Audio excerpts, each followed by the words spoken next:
Centrodestra compatto intorno al presidente della regione siciliana Renato Schifani, che ha riunito i responsabili del partito e i capigruppo parlamentari della coalizione a Palazzo d'Orleans in un clima, specificano alcuni dei presenti, di serenità e condivisione. Non c'era il coordinatore regionale di Forza Italia, Gianfranco Miccichè, che è nel gruppo misto.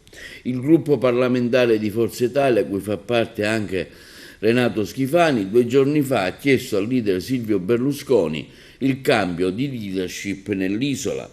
E non è la prima volta che i deputati regionali scrivono a Berlusconi chiedendo la rimozione di Miccichè. Era già successo nella precedente legislatura, quando il presidente del partito era arrivato a ipotizzare di affidare a Forza Italia a un triumvirato, un'idea che durò il tempo di una telefonata tra Berlusconi e Miccichè e un fine settimana di riflessione. Precari, Covid, termovalorizzatori, ipotesi di richiesta di commissariamento per valorizzare i lavori lungo l'autostrada Palermo-Catania e terzo mandato per i sindaci sono stati i temi affrontati nel corso del vertice di maggioranza dopo la vittoria alle regionali dello scorso autunno.